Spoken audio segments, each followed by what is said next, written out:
ଆଜିର ଏହି ଭିଡ଼ିଓଟିରେ ମୁଁ ଆପଣଙ୍କୁ ଶିଖେଇବି ଝିଅ ପଟେଇବା ପାଇଁ ବଶୀକରଣ ବିଦ୍ୟା, ଯାହାର ପ୍ରୟୋଗରେ ଆପଣ ସୁନ୍ଦରୀରୁ ସୁନ୍ଦରୀ ଝିଅ ବା ସୁନ୍ଦରୀ ପଡ଼ିଶା ଘର ଭାଉଜକୁ ପଟେଇ ପାରିବେ, ତାକୁ ନିଜ ପ୍ରେମରେ ଦିବାନୀ କରିପାରିବେ, ତାଠାରୁ ନିଜର ମନ ମୁତାବକ କାମ ହାସଲ କରିପାରିବେ।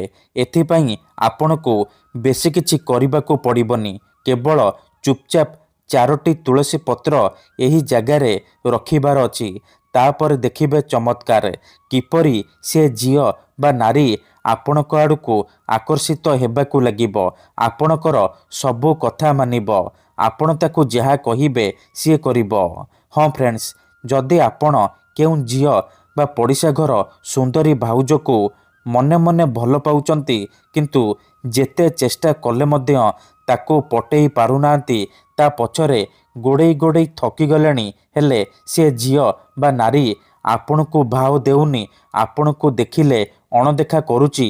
ତେଣୁ ଯଦି ଆପଣ ଏହିସବୁ ସମସ୍ୟାର ସମାଧାନ ଚାହୁଁଛନ୍ତି, ସେ ଝିଅ ବା ନାରୀକୁ ପଟେଇବାକୁ ଚାହୁଁଛନ୍ତି, ତାକୁ ନିଜ ପ୍ରେମରେ ଦିବାନୀ କରି ତାଠାରୁ ନିଜର ମନ ମୁତାବକ କାମ ହାସଲ କରିବାକୁ ଚାହୁଁଛନ୍ତି, ତେବେ ଆଜିର ଏହି ଭିଡ଼ିଓଟି ଆପଣଙ୍କର ଇଚ୍ଛାକୁ ପୂରଣ କରିବ।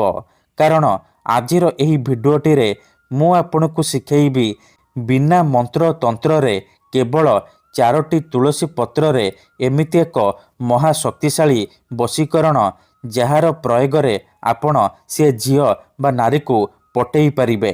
ବର୍ଷ ବର୍ଷ ଧରି ଭାଙ୍ଗି ଯାଇଥିବା ପୁରୁଣା ପ୍ରେମକୁ ଫେରାଇ ଆଣିପାରିବେ। ଯଦି କେଉଁ ଝିଅ ଆପଣଙ୍କୁ ଧୋକା ଦେଇଛି, ଛାଡ଼ି ପଳେଇଛି, ତେବେ ଏହି ବଶୀକରଣ ଗୋଟିଏ ଥର କରିଦିଅନ୍ତୁ।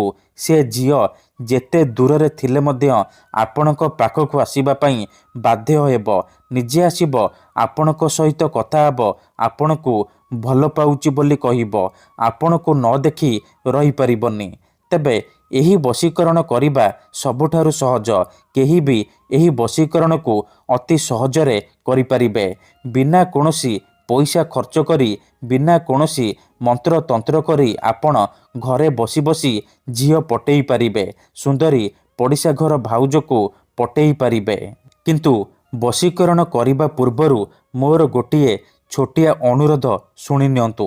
ଆମର ବହୁତ ସାରା ଦର୍ଶକ ବନ୍ଧୁମାନେ ଆମକୁ କମେଣ୍ଟ କରୁଛନ୍ତି କି, ଗୁରୁଜୀ ଆପଣଙ୍କର ମନ୍ତ୍ର କାମ କରୁନି। ତେଣୁ ମୋର ସେହି ବନ୍ଧୁମାନଙ୍କୁ ଅନୁରୋଧ କି ଆପଣ ଭିଡ଼ିଓକୁ ପୁରା ଦେଖନ୍ତୁ, ଶେଷ ପର୍ଯ୍ୟନ୍ତ ଦେଖନ୍ତୁ।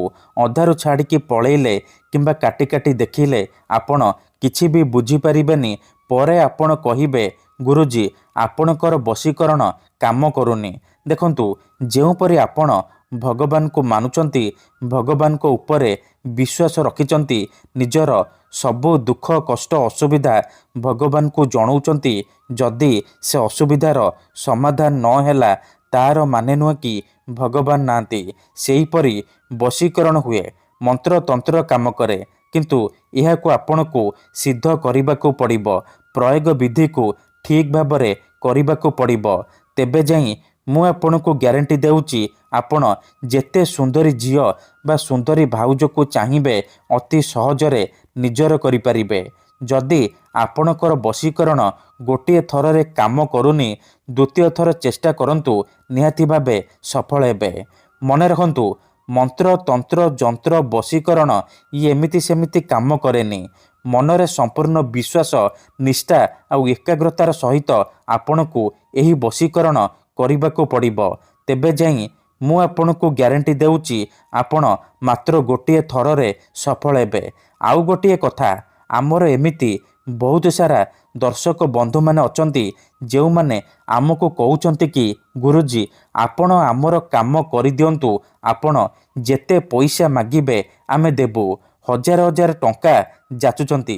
ଦେଖନ୍ତୁ, ଆମର ଏହି ଚ୍ୟାନେଲରେ ବହୁତ ସାରା ବଶୀକରଣ ଭିଡ଼ିଓ ଅପଲୋଡ଼ କରାଯାଇଛି, ଯାହାକୁ ଆପଣଙ୍କର ସୁବିଧା ପାଇଁ ଅପଲୋଡ଼ କରାଯାଇଛି, ଯାହାକୁ ଆପଣ ବିନା କୌଣସି ପଇସା ଖର୍ଚ୍ଚ କରି ଘରେ ବସି ବସି କରିପାରିବେ। ତେବେ ଆପଣ ପଇସା କ'ଣ ପାଇଁ ଖର୍ଚ୍ଚ କରିବେ?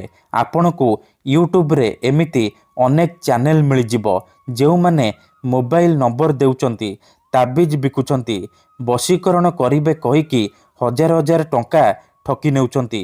तेणु आपण वीडियो देखंतु, निजे चेष्टा करंतु, किंतु एही सब ठकामी रे पड़ंतु नहीं। ठीक अछि। तेबे फ्रेंड्स, वशीकरण कौन पई करा जाए? जदि आपण केउ झियो विवाहिता नारी किंबा कोनोसी पुरुष को निज ठारू अधिक भल पाउचंती, ता बिना बंची पारिबेनी भाबुचंती, सेतेबेले आपण वशीकरण करि परिबे। किंबा जदि केउ लोक बिना कारण रे आपण को हैरान करूची, आपणकर घर परिवार उपरे खराब नजर पकाउची, तेबे एही सब समस्यार समाधान करिबा निहाती दरकार। काहेकि ना केते थर एमिति हेइथाए कि आमर शत्रु आमठारू पैसा रे आउ शक्ति रे बलवान हेइथाए, आउ आमे चाहिकी भी तार किछि करि पारु नाहु। एही परि परिस्थिति रे आपण वशीकरण करि परिबे। एथिपई आमर तंत्र शास्त्ररू मु आज आपणक पई एमिति एक महाशक्तिशाली वशीकरण नेई आसीची। जदि आपण एही वशीकरण को सिद्ध करिदेले, ठीक भाबरे करिदेले, तेबे मु आपन को ग्यारंटी देउची, आपण जेते सुंदरी झियो बा भाउज को चाहिबे पटेई पारिबे। आपण पसंद करुथिबा सुंदरीरु सुंदरी झियो को अति सहजरे निजर करि पारिबे। सुंदरी भाउज ठारू निजर मन मुताबक काम हासिल करि पारिबे। तेणु मोर आपण मानकु अनुरोध कि मनरे कोनोसी खराब उद्देश्य किंबा कोनोसी खराब काम पई एही वशीकरण को प्रयोग करिबेनी। जदि आपण सतरे से झियो को भल पाउचंती, तेबे ही आपण एही वशीकरण को प्रयोग करंतु। काहेकि ना मात्र थरे वशीकरण हेबा परे से झियो बा नारी आपणकर गुलामी करिब, आपणकर सबु कथा मानिब, आपण ताकू जहा कहिबे जेमिति कहिबे सी करिब।